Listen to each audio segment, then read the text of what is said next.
How did I get here? I don't actually know how I'm going to get out of this.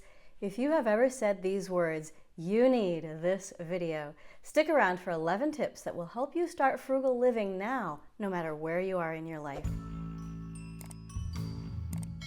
Welcome, I'm Amy, and here at Frugal Over 50, I give you tips and tools for frugal living. Number 1, identify where you are.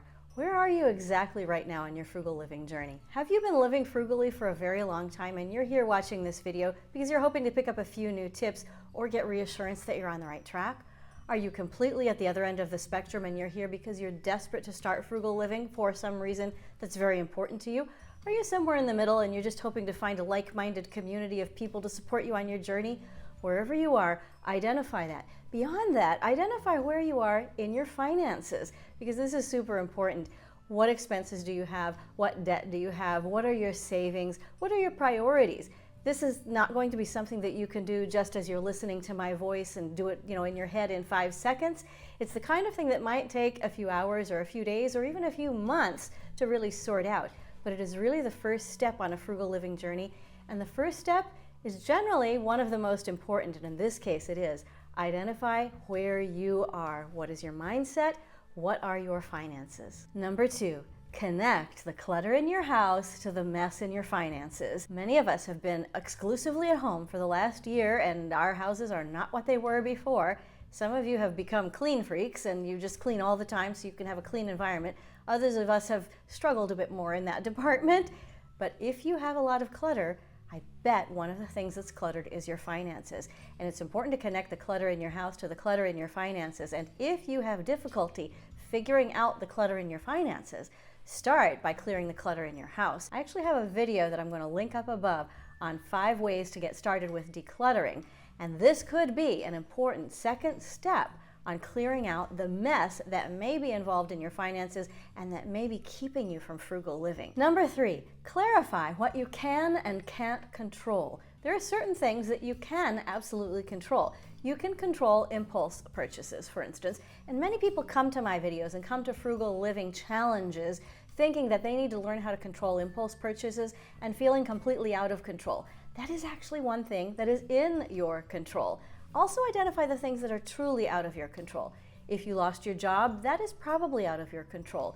If there is a flood in your neighborhood, that is probably out of your control. And we often get anxious about things outside of ourselves, outside of our homes, outside of our families, outside of our ability to control. And it's natural. The world has been a strange place, particularly the last year or so. It's natural that we feel out of control when the world is out of control. So while you're identifying where you are and while you're clearing out the clutter in your house and your finances, also be very clear on what you can control. For tip number 4, I'd like to give you an example of something you can control. This is a quick area that a lot of us can start to control right away. We are often targeted for marketing that says that we need 17 different body products and 47 different hair products, and really, that's probably not the case.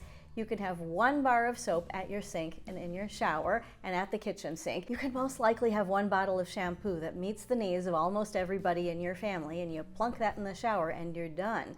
You don't need to spend a lot of time, a lot of mental energy calculating prices and products. It's a first step to decluttering. It's a first step to simplifying your decision making. It's a first step to identifying what you can control. And it's a first step of taking back your power from marketers who just want you to buy stuff because they have it to sell.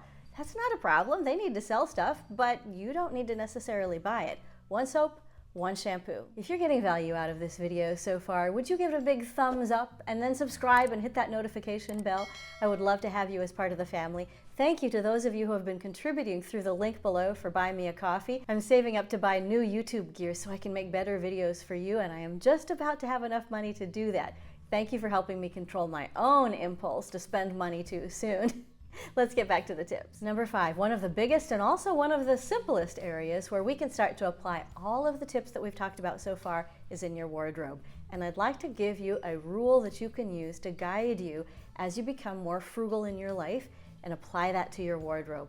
If it fits and you wear it, it stays. Look at each item of clothing in your wardrobe and decide, does it fit?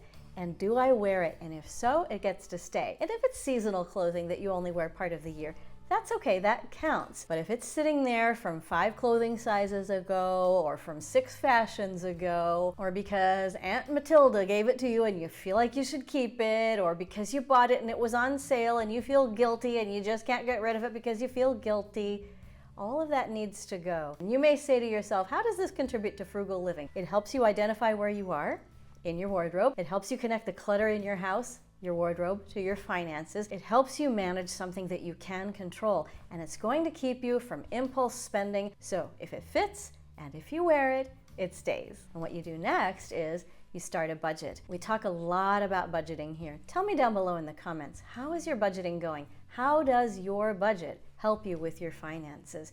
If you need a plan for a budget, use my link down below for 34 days free for You Need a Budget. It's the program that absolutely changed my life, and I swear by it. You may have a budget that you would love to tell us about, and it may have been a little while since you talked about it. Tell us about it here. A budget helps you identify, it helps you declutter, it helps you control, it helps you prioritize, and a budget goes with you every time you go to the store, and it holds your hand and helps you make the right decisions so that you will be empowered and free, and so that you will be living frugally. Number 7, with your budget, track all of your expenses for a month. Don't judge yourself, don't worry about it, just do it. I spent this. Track it. If you do this regularly, I would like to invite you to go back and look over the last month and just see what you did, because you may be doing it sort of on autopilot. If you have never done this before and you are terrified, or if you did it before and it scared you, do it for a month and hear my calm and friendly voice telling you that it's going to be okay. Number 8 goes along with this. Track all of your income for the month. For most of us, that's actually a slightly easier proposition than tracking our expenses. Expenses can sort of dribble out over the course of the month. Some of you have reported to me that you only get paid once a month, so tracking your income for a month is tracking it once. Some of us get paid multiple times through the month. If you get paid through a paycheck that identifies what was taken out for Social Security and what's taken out for union dues and things like that, take some time and read through it so that you can understand exactly where your money is going before it gets to you and how much of it is getting to you. And if you need to revise something because of your tax situation changing, this is a good time of year to do that. You're already looking at 2020 taxes. Look ahead to your 2021 taxes.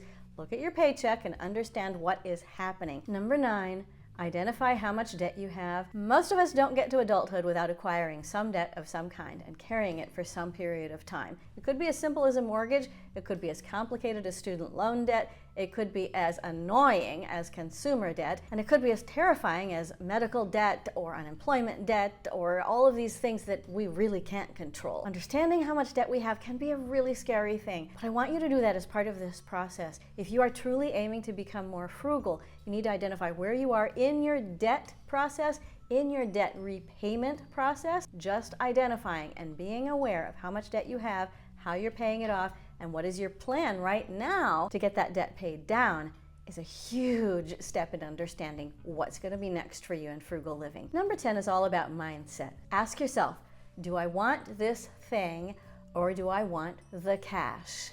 Maybe I want the thing, but maybe I actually need the cash for something that I actually need more. Every time you ask yourself that question, it slows down that process of impulse buying. It slows down that march toward complete confusion about your finances. Number 11, find a supportive community. Find people who don't think you're crazy because you want to live frugally. This is a great community. We talk so much in the comments that I sometimes feel like I learn more from you than you learn from me. So if you're new here, definitely subscribe and stick around and tell us about yourself. Introduce yourself in the comments. Bonus, congratulate yourself. You are on your way. Many times we approach frugal living out of a sense of guilt or even a sense of shame, and often it's a huge sense of confusion. And I would like to ask you instead to congratulate yourself on living an empowered life, on living a free life, on living a frugal life. Leonardo da Vinci said, "Simplicity is the ultimate sophistication." Live a simple and sophisticated life. Wherever you are on your frugal living journey, you are not alone. I am so proud of you. Take the next step, whatever that next step is for you. Live frugally, change your life, and together we will change the world. I can't wait to see you again soon. Bye-bye.